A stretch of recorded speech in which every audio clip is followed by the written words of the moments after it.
कोर्टाचा आदेश होता, पण आझाद मैदानावर मराठा आंदोलकांनी टाकलेला वॉटरप्रूफ मंडप वेगळं चित्र दाखवत होता.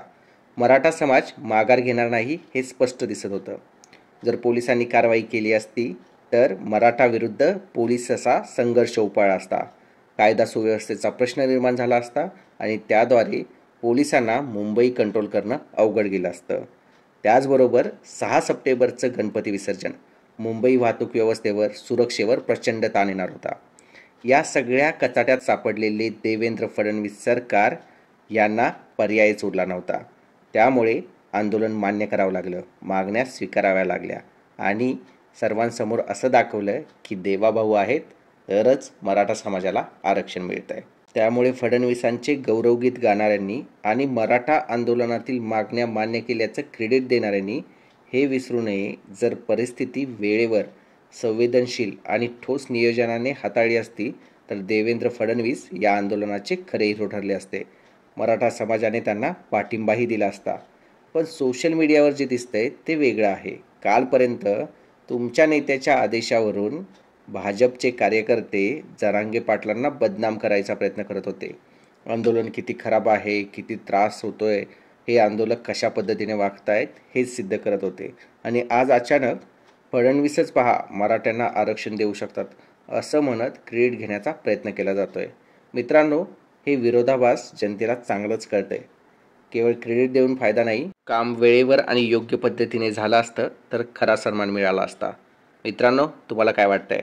कमेंट करून कळवा आणि आमच्या चॅनेलला सबस्क्राईब करा. मित्रांनो, मराठा समाजाचं आंदोलन, जरांगे पाटील यांचं उपोषण आणि सरकारवर निर्माण झालेला प्रचंड दबाव, या सर्वांच्या केंद्रस्थानी असणारे मुख्यमंत्री देवेंद्र फडणवीस, ज्यांनी शेवटी जरांगे पाटलांच्या मागण्या मान्य केलेल्या आहेत. आता प्रश्न पडतो, फडणवीस जिंकले की हरले?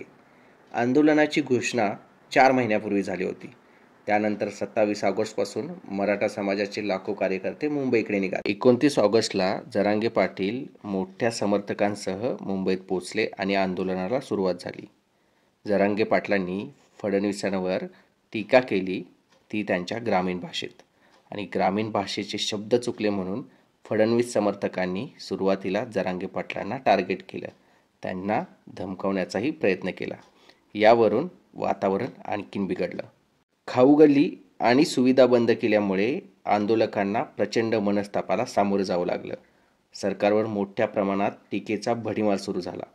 जरांगे पाटलांनी मुख्यमंत्र्यांवर तीव्र शब्दात आक्षेप नोंदवला की त्यांच्यामुळे ह्या सगळ्या गोष्टी बंद पडल्या आहेत आणि वातावरण तापलं. विरोधक जरांगे पाटलांना भेटायला जात असताना सरकारमधील मंत्री भेटायलाच गेले नाहीत. हायकोर्टानेही सरकारला फटकारलं आणि इथेच सगळं समीकरण बिघडलं. हायकोर्टाने आंदोलनकर्त्यांवर ताशेरे ओढले. अर्थातच ताशेरे ओढायचे झाले तर ते सरकारवर ओढायला हवे होते. लाखोंचा जमाव येणार आहे हे माहीत असूनही ठोस तयारी नाही.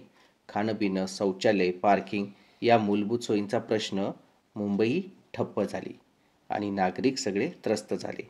त्यामुळे कोर्टाच्या आडून देवेंद्र फडणवीस हे आंदोलन चिघळण्याचा प्रयत्न करत आहेत का, असे आरोप सुरू झाले. त्यामुळे आता जर देवेंद्र फडणवीस समर्थक मुख्यमंत्र्यांना या आंदोलनाच्या व्यवस्थित हाताळणीचे 10 पैकी 10 गुण देत असतील तर ते साफ खोटं आहे.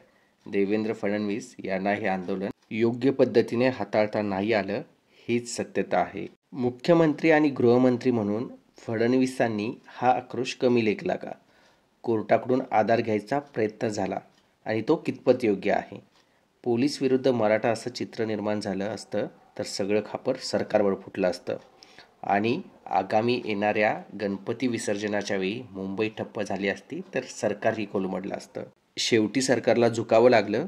जरांगे पाटलांच्या काही मागण्या मान्य झाल्या.